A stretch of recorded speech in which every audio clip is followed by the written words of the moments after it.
Good morning, everyone. So, today's topic is preposition, and I'm gonna teach you some questions with proper explanation, some questions related with preposition.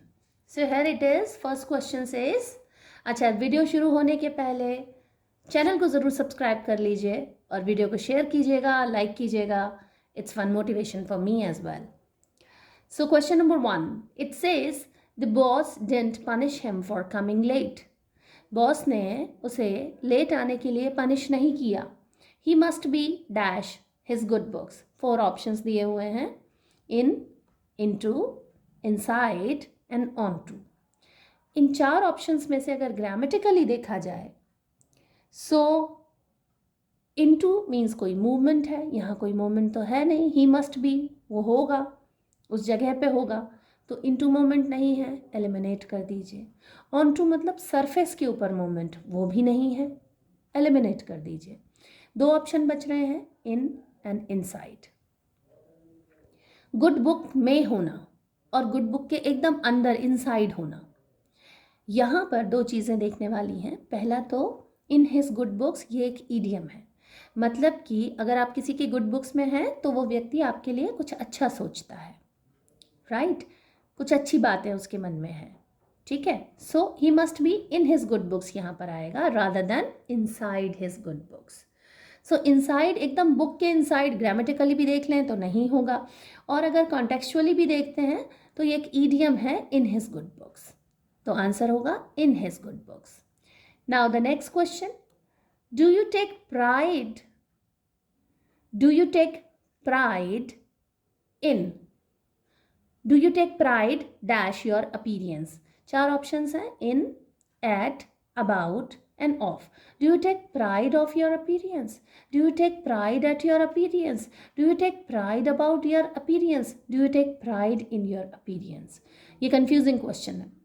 Pride eight भी आपको लग सकता है, आपको क्या अपनी appearance पर प्राइड है, या आप अपनी अपीरियंस के बारे में प्राइड करते हैं, अबाउट लग सकता है. या आप अपनी जैसे I am proud of you, तो मुझे तुम पर गर्व है. तो क्या do you take pride of your appearance.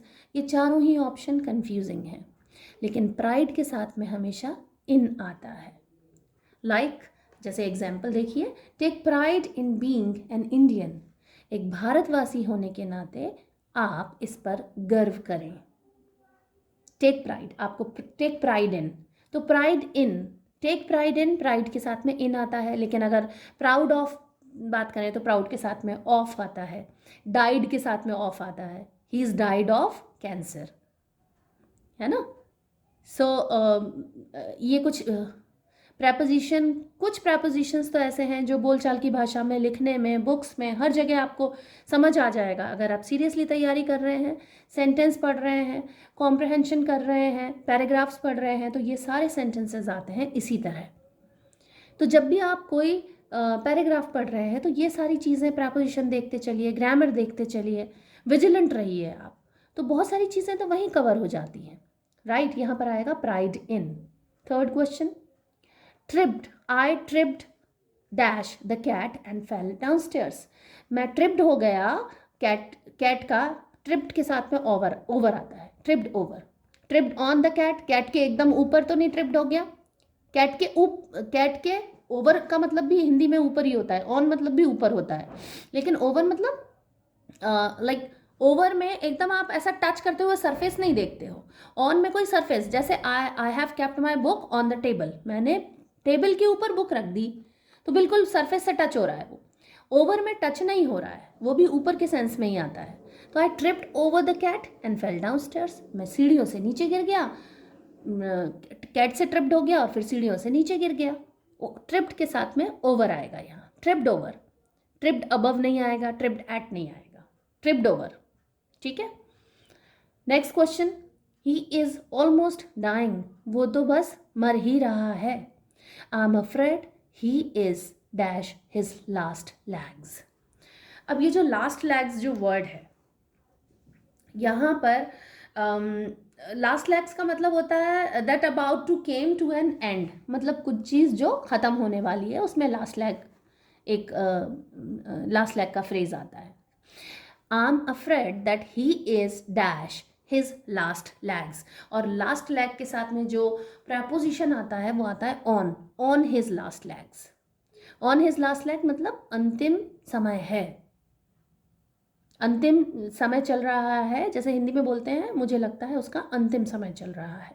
तो आई एम अफ्रेड, मुझे इस बात का डर है कि ये उनका अंतिम समय है, तो he is on his last legs, मतलब वो अपने अंतिम समय में है। तो ही इज ऑलमोस्ट डाइंग, वो तो बिल्कुल ऑलमोस्ट डाइंग, मर ही गया है, तो मुझे लग रहा है बस अब इनका अंतिम समय है। He, I am afraid he is on his last legs. On आता है, लास्ट लैग्स के साथ में ऑन आता है, ऑन हिज लास्ट लैग्स, है ना। इन हिज लास्ट लैग्स, अगर आप इसका ग्रामर भी देखेंगे तो उसके लैग्स मतलब पैर जो होते हैं, पैर इन हिज लास्ट लैग्स नहीं आएगा। ऑन, जैसे ऑन फुट होता है ना, वैसे ऑन लैग्स, तो ऑन इसमें एक सही वर्ड समझ आ रहा है। ओवर हिज लास्ट लैग नहीं आ सकता, अबव हिज लास्ट लैग नहीं आ सकता। ये तो अगर आप ग्रामर भी देखेंगे ना इसे, बिना वर्ड के, बिना कॉन्टेक्स्ट के, तो भी आपको ऑन समझ में आ जाएगा कि ऑन हिज लास्ट लैग्स। जैसे ऑन फुट यूज करते हैं वैसे ऑन हिज लास्ट लैग्स, ठीक है। Next question, my father was dash a bad tempered as he had just fought with mother in the kitchen. मेरे जो फादर थे, he was dash a bad temper. ये bad temper वाली जो बात हो रही है यहाँ पर इन आता है। My father was in a bad temper, मतलब उनका मूड बड़ा ख़राब था फादर का, बिकॉज, एज यहाँ पर बिकॉज के फॉर्म में आ रहा है, as he had just fought with mother in the kitchen, क्योंकि पापा की जो है वो लड़ाई हो गई थी मम्मी से। किचन में जब मम्मी काम कर रही थी तो पापा की लड़ाई हो गई, इसलिए पापा जो थे वो एक बहुत ही बैड टेम्पर में थे, बैड टेम्पर में थे, इन आएगा यहाँ। My father was of a bad temper नहीं आएगा, my father was at a bad temper नहीं आएगा, my father was into a bad temper नहीं आएगा, my father was in a bad temper. अच्छा, एक चीज़ और, एक छोटा सा ये क्लू है, आप मान सकते हैं कई क्वेश्चंस में ऐसा आता है, आई हैव स्टडीड पर्सनली, कि ये क्लू किस तरह से आपको मिल सकता है। आप बहुत ही कंफ्यूज हो रहे हो और उस कन्फ्यूज़न को आपको थोड़ा कम करना है। आपको ऐसा लग रहा है अगर 2 ऑप्शन हटा दिए जाएँ तो फिर तो मैं कर सकता हूँ शायद, राइट। तो इसी क्वेश्चन में आप देखिए इन और इनटू करके 2 ऑप्शन दिए हुए हैं। तो like this is my personal advice to you. ज़रूरी नहीं है सारे क्वेश्चंस में वो सही हो, तो एकदम ऐसा ब्लाइंडली नहीं आपको उसको बिलीव कर लेना है या फॉलो कर लेना है। लेकिन कई क्वेश्चंस में एक जैसे जब प्रपोजिशन दिए हुए रहते हैं, स्पेशली प्रपोजिशन में, तो उन्हीं में से आंसर होता है। लाइक इन और इनटू, यही कन्फ्यूज़ कर रहा है वो आपको। इन और इनटू, ऑफ और एट में कन्फ्यूज़न है ही नहीं। तो अगर इन दोनों को हम छोड़ दें, इन और इनटू को कंपेयर करें, तो इनटू तो मूवमेंट होता है, बैड टेम्पर में कोई मूवमेंट थोड़ी है। बैड टेम्पर में है या नहीं है, बैड टेम्पर में चल नहीं रहे, सोच नहीं रहे, गिर नहीं रहे, राइट। सो मूवमेंट नहीं है, तो यहाँ राइट आंसर आएगा इन।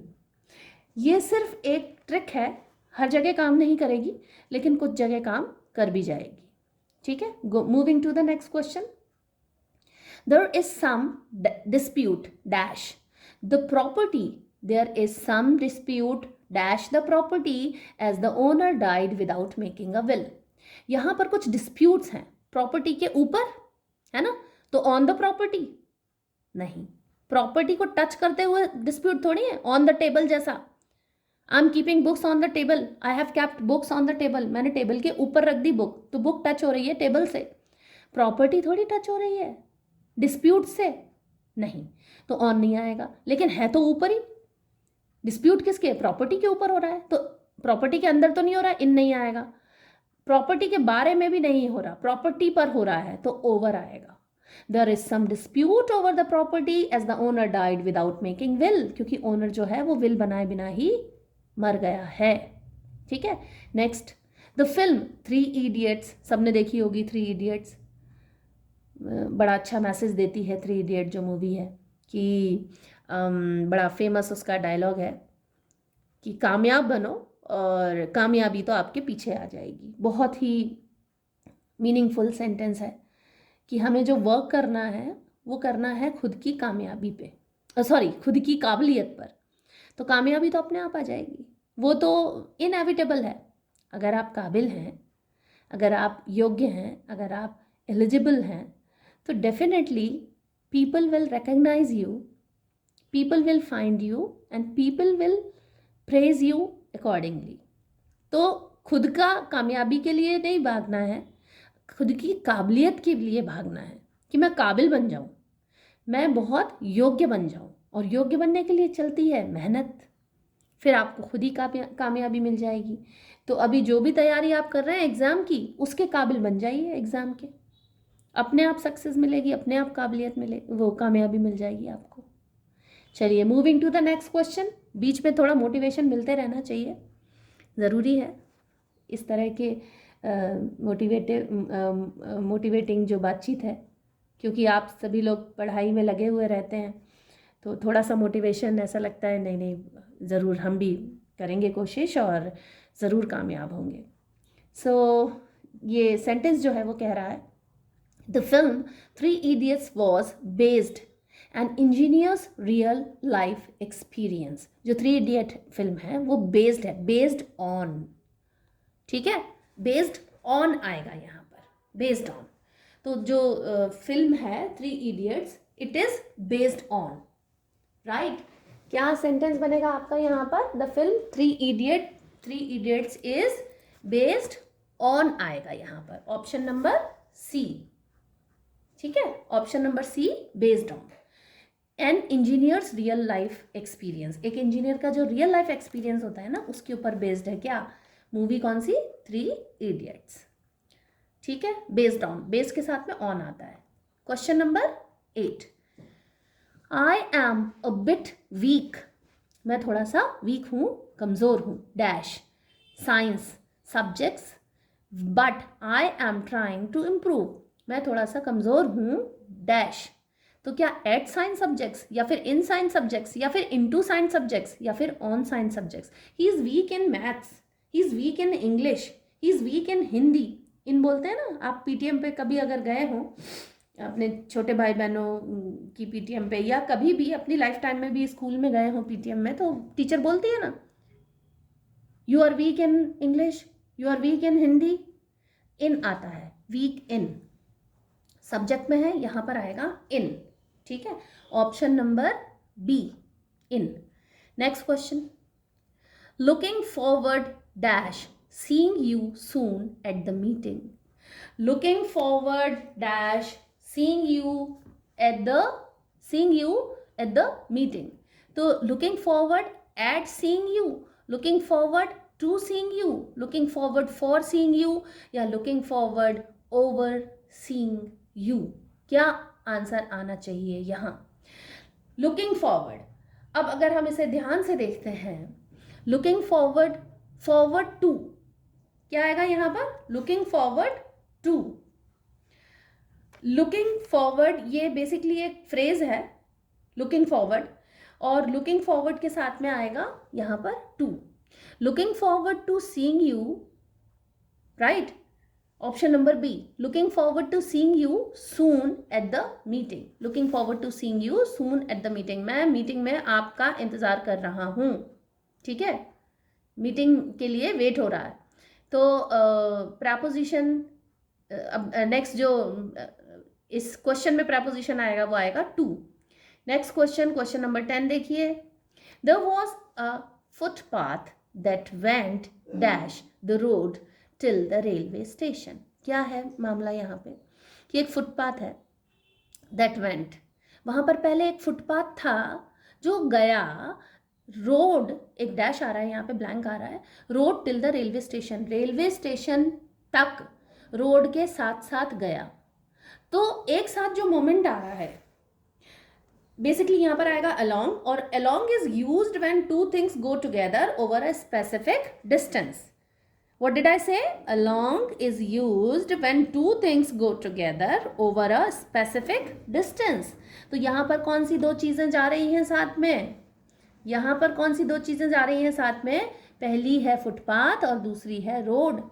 कहाँ तक जा रही हैं? रेलवे स्टेशन तक। तो there was a footpath that went along the road till the railway station। Road के ऊपर तो नहीं, ओवर नहीं आएगा, रोड के चारों तरफ भी नहीं, अराउंड भी नहीं आएगा, और रोड के गोल गोल घूमता भी नहीं, राउंड भी नहीं आएगा, अलोंग आएगा। Next question, after you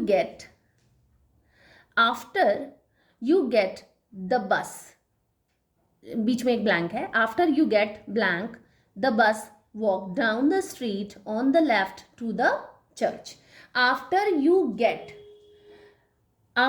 get the bus walk down the street on the left to the church. जब आप बस से उतर जाओ, इसका जो मीनिंग है वो कुछ इस तरह से ही आएगा, आपके बस से उतरने के बाद में walk down the street, walk down, ये जो डाउन है ये अपने आप में खुद एक प्रपोजिशन है, walk down the street, street से नीचे उतरो, on the left, left side, church के लेफ्ट साइड से, ये एक इंस्ट्रक्शन दे रहा है वो। तो after you get off, O double F off आएगा यहाँ पे, O double F off, get off, get off मतलब उतर जाना, किसी बस से वो उतर गया है इसलिए यहाँ पर क्या आएगा, गेट ऑफ, ठीक है, get off. So after you get off the bus, walk down the street on the left to the church. Get off. O F off नहीं, O double F off. ठीक है, जैसे put off the shoes, अपने जूते उतार दीजिए, तो put off, right? Put off. Put on your shoes, अपने जूते पहन लीजिए, put off your shoes, अपने जूते उतार दीजिए, ठीक है। और get off मतलब कोई चीज से उतर जाना, right?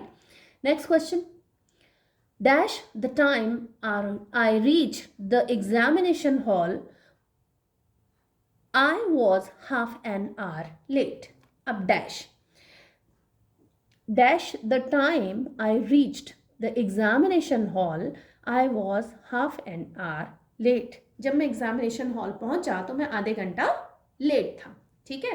Question number 12, question number 12, अब इस क्वेश्चन नंबर 12 को हम लोग देखते हैं।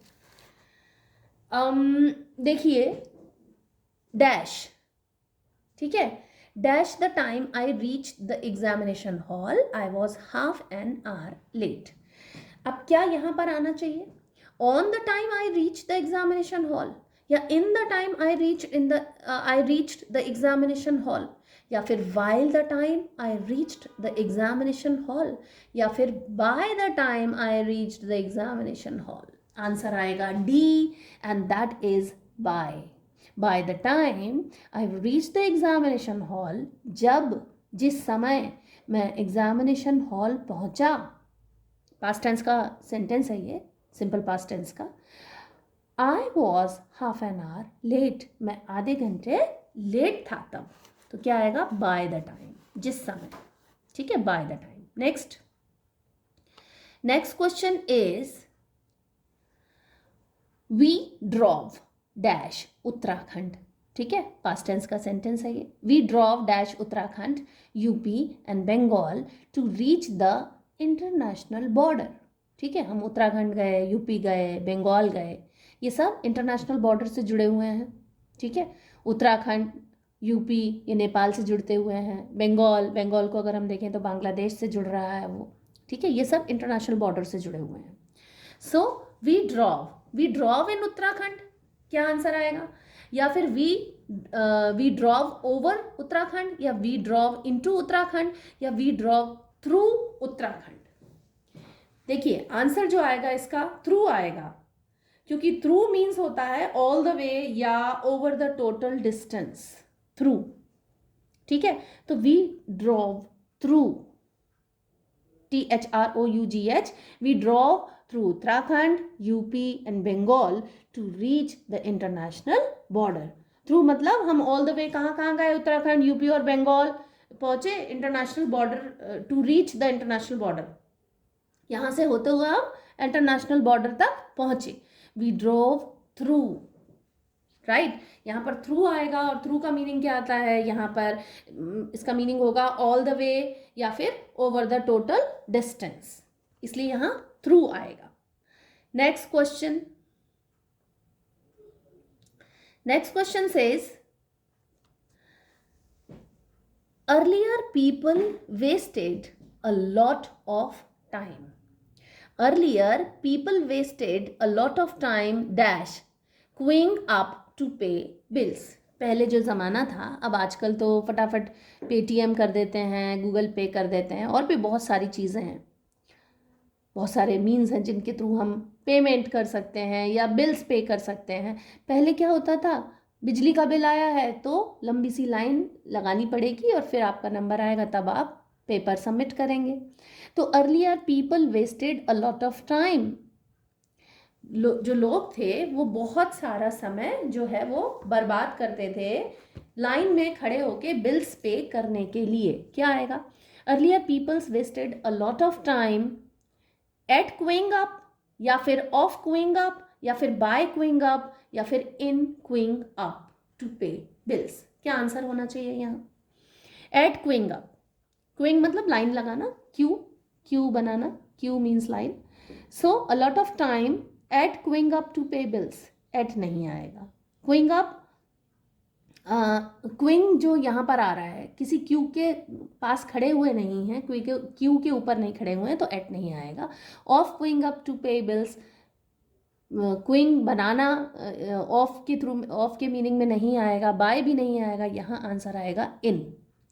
Earlier people wasted a lot of time in queuing up to pay bills. Line बनाने के लिए वो लोग जो खड़े रहते थे पीपल, यहाँ पर उसी मीनिंग में, उसी सेंस में बात आ रही है। Earlier people wasted a lot of time in queuing up to pay bills. Next question जो है, it says I had not slept और eaten anything properly. I had not slept और eaten anything properly dash 2 days. I had not slept, मैं 2 दिन से ना तो सोया हूँ और न ही मैंने कुछ ठीक से खाया है। 2 दिन से नहीं सोया हूँ, न ही मैंने कुछ ठीक से खाया है, ये कंटिन्यूस 2 दिन की बात हो रही है। यहाँ पर 2 ही चीज़ें आ सकती हैं। देखिए कई बार फ्रॉम भी आ जाता है, लेकिन फ्रॉम यहाँ इस सेंस में नहीं आएगा, लेकिन सिंस या फॉर में से कुछ आएगा, इन तो बिल्कुल भी नहीं आएगा। ठीक है, सिंस या फॉर। अब सिंस और फॉर आप लोग चाहे तो सेंटेंस फ्रेमिंग हो, जो टेंस बनाते हैं, टेंस में हम देखते हैं जो प्रेजेंट परफेक्ट कंटिन्यूस होता है, पास्ट परफेक्ट कंटिन्यूस या फ्यूचर परफेक्ट कंटिन्यूस होता है। जैसे I been suffering from fever for 2 days। So for 2 days, जी ये वाले कौन से 2 दिन हैं हम नहीं बता सकते, संडे मंडे था या 27-28 जनवरी था, नहीं बता सकते, इसलिए फॉर आएगा जिसमें निश्चित कोई टाइम पीरियड, स्पेसिफिक टाइम नहीं होता, वहाँ फॉर यूज़ करते हैं। और since means I been suffering from fever since 20th January. ठीक है, सो 20th जनवरी से फीवर हो रखा था। ये 20th जनवरी जो है ये एक स्पेसिफिक टाइम है, उसके लिए क्या आता है, सिंस। और जो स्पेसिफिक टाइम नहीं है उसके लिए आता है फॉर, तो यहाँ पर आएगा फॉर।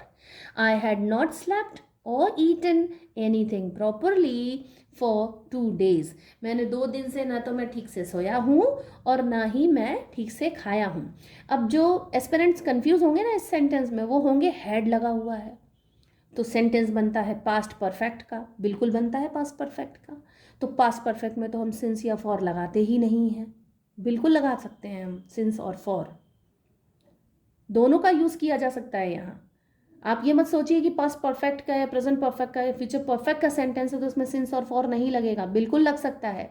ऐसे ही कंफ्यूजिंग सेंटेंस बनेंगे एग्जाम में।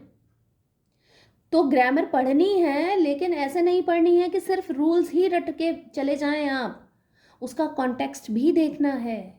जब भी कोई क्वेश्चन सॉल्व करेंगे आपको ग्रामर एंड कॉन्टेक्स्ट दोनों चीज़ें देखनी है, दोनों चीज़ें देखनी है, समझनी है, और उसके बाद ही आप राइट ऑप्शन पर पहुंचेंगे। एक एक नंबर, एक एक क्वेश्चन बहुत इम्पॉर्टेंट है। अगर आप सीरियसली तैयारी कर रहे हैं और आपका कोई ऐसा 5 year प्लान नहीं है कि मैं तो हाँ 5 साल तक तैयारी करूँगा उसके बाद देखूँगा सिलेक्शन होता है या नहीं होता है, अगर आप ठान के बैठे हैं कि आपको सिलेक्शन चाहिए और बहुत जल्दी चाहिए, तो इन छोटी छोटी बातों का बहुत ध्यान रखें, तैयारी पूरी रखें। और जब आप एग्ज़ाम के क्वेश्चंस देखते हैं तो specially English teacher, so I can say कि आप इंग्लिश के क्वेश्चंस करते समय ग्रामर और कॉन्टेक्स्ट दोनों चीज़ें देखें और फिर सही ऑप्शन तक पहुँचें। सो आज के लेक्चर के लिए हम लोग इतनी ही बात करेंगे। नेक्स्ट लेक्चर में नए टॉपिक के साथ में, नए क्वेश्चंस के साथ में फिर से हम लोग दूसरे क्वेश्चन सॉल्व करने की कोशिश करेंगे। चैनल को ज़रूर सब्सक्राइब कर लीजिए, वीडियो को लाइक कीजिए, शेयर कीजिए।